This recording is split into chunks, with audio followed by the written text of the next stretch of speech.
wanted to make another video here to show why I like using this controller in particular above any other ones, and it's kind of a simple thing when it comes down to it. And with Steam, you have the ability to rebind your inputs to any button. So any button I press on this could be a keyboard press, could be a mouse press, or it could be, anything. So it becomes extremely helpful when it also has a sensor to check which way the controller is leaning, right? So whether you know it or not, there is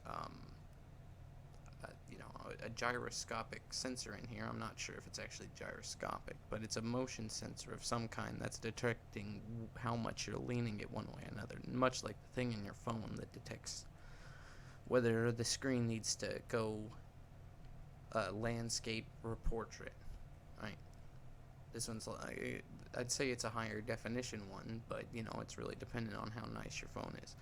But this is really great in the specific case of using it as a steering wheel for games that require a wheel, or go best with using a steering wheel. And that you basically get free pedals, right, and a steering wheel, and for under the cost of any of that kind of equipment. I mean, I can't think of any steering wheel that's like below $60. I mean, unless you're finding it at a pawn. Another valuable thing is over, comparatively, if you have the Xbox controller,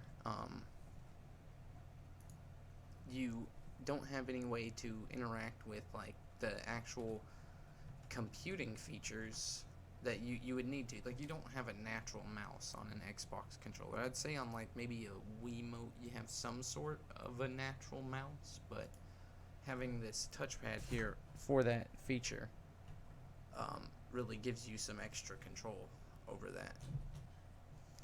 Alright, so I'm not sure exactly how well this is going to record, but just for an example here, I'm going to go load into Project Cars. This is where I get the most value out of this, is using it for all sorts of other control schemes that it normally wouldn't be used for. You wouldn't be able to play Grand Theft Auto and tilt the controller one way and drive unless but then again, I've never played the next generation Grand Theft Autos on PlayStation, but they should definitely work on getting that into something that's real. Let's go ahead and I don't have these keys bound because I'm just lazy. Okay, and you can bind everything. I prefer to press the F key.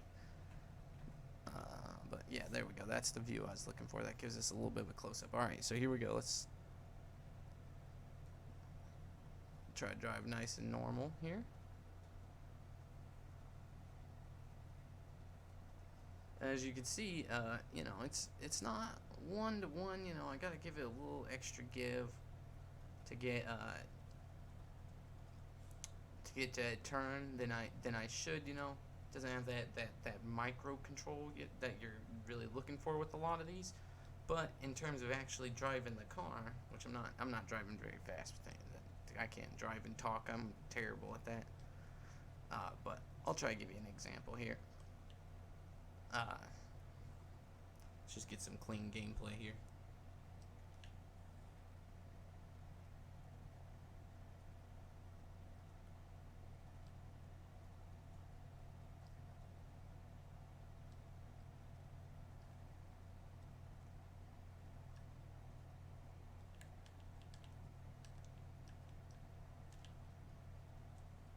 Like I said, not the best at driving, but it definitely suffices for when you need something to fill that role at home.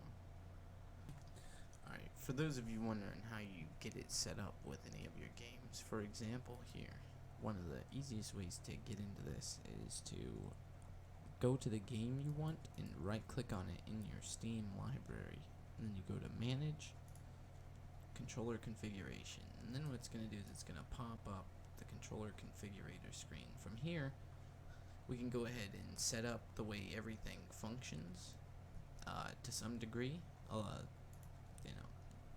this right here is the key point that I wanted to make across for anyone who wants to convert the motion wheel turning into any kind of input, is it's done through this right here.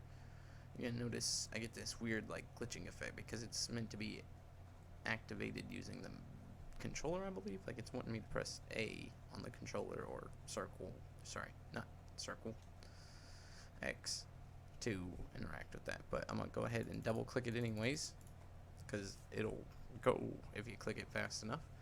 And then right here you can select the style of input. I'm gonna go ahead and use the controller here for a second.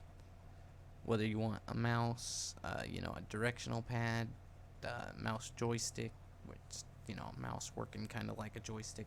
You know, this one comes in use for games that require you click on the screen anywhere in a certain position, because you can move the mouse in a circular range around your character. But all of these are great. The one I use for the actual playing of the game, though, with the driving, is joystick move. And then I believe I leave that always on, horizontal only. Additional settings. Turn up the inner dead zone just a little bit so I'm not getting constant input even when I'm not moving the controller. You know how there's this space where you're still giving input no matter what. And then the outer dead zone, I kind of like to turn it as far as I can turn it, you know, in motion. So I'm going to leave that the same. But this right here is the angle you normally hold the controller at.